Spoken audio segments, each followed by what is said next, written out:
G'day, welcome, day 14.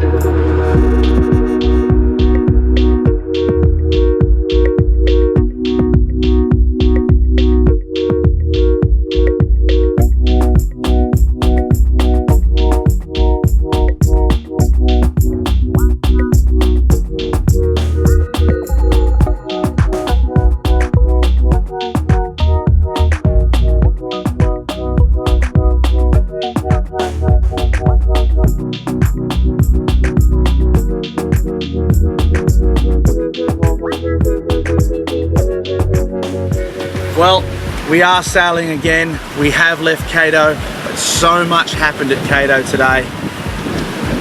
Really massive day. Scary too, really scary. So firstly, this morning, Paul and I headed off to go for about an hour or so, another little search with the gold detector, the metal detector, to go searching around one of the other shipwreck sites. And as we were searching, I stumbled upon a mound of stones, big heavy rocks. Now to some people this might just be a bunch of rocks, but to me, I know this is probably one of the most important finds you can make when you're looking for a shipwreck. That was the ballast stones, and that means wherever the ballast stones are is where the ship finally came to rest, and that's where any of the interesting stuff from the shipwreck will be, because that's where the ship finally stopped and where it broke up and it spilled all its ballast stones out. I was freaking out. I was racing around, lifting up every rock, finding lots of bits of copper and lots of bits and pieces of ship, a valve, lots of really interesting stuff. But I know you want to hear about the gold. I have to say one thing. If I did find gold on this wreck, I can't exactly say it on YouTube or a podcast. Because in Australia you're not allowed to keep the gold if you do find it on a wreck older than 75 years. So if I did find gold, well, I'd have to not say anything, and I'd have to sort of leave it by saying, you know, the real treasure we found was Cato Reef itself. Its beauty, the island, the birds, stunning reef, all the fish. That's the real gold we found.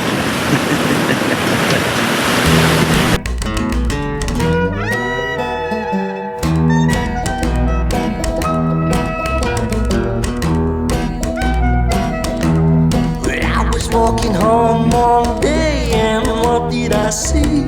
About a brand new jacket hanging from a tree. So I plucked it down, I pulled it on, and the bird is eating the tree started singing this song. They said, ooh, that's the devil's jacket, ooh. Yes, that's the devil's jacket. Careful what you wish for when you wear that coat, because in return he's gonna steal your soul.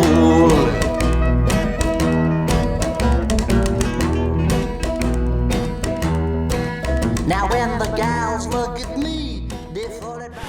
Well, after the ballast stones, we had to go back through the passage, back out the passage. Now a lot of things were against us. The wind was coming from one direction behind us. There's a lot of outflow because there was a fair few waves coming over the reef, but we had to get out. It was going to get worse, not better. So this was our best opportunity. So I got everyone prepared, everyone on the four corners of the boat like before, to give me all the information, and I even got Paul to jump in the water, which I think is the most fun thing to do, but I have to drive the boat. So he dived underneath, we went into the passage, and as we came in, as soon as we got past that point of no return, I knew I was in trouble. I knew we were in trouble. The sun was coming in, it was really hard to see the channel. There was swirls of current going left and right. And we got in, and I was using everything I had, engines, steering, rudders, full lock, left, right. We got around the first corner, and as we came into the dogleg, just as we came out of the dogleg, touched, bang, crunch, touched again, we hit something. That was a bit scary. We didn't hit something lightly, we hit it hard. You could feel it through the whole boat, you could hear it. We're out.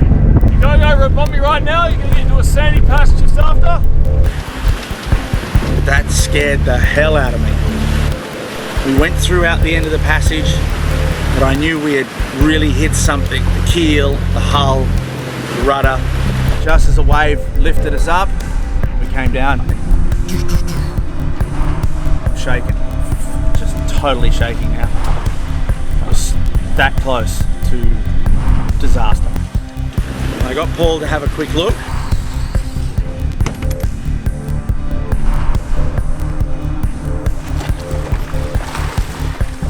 Hey Paul, how does it look? So the rudder probably took it worse than the keel. It felt like we hit with the keel. Okay, so the rudder as well. Okay, I need to check that.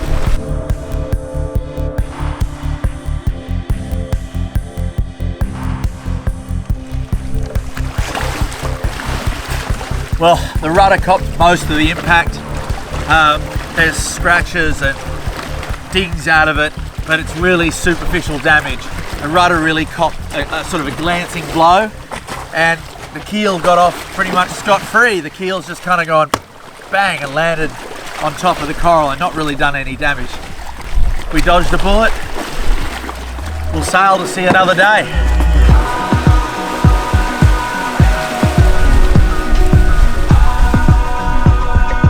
I'll have to keep an eye on it over the next few weeks, next few months, and make sure it doesn't get any worse. Well, we're sailing off to Wreck Reef.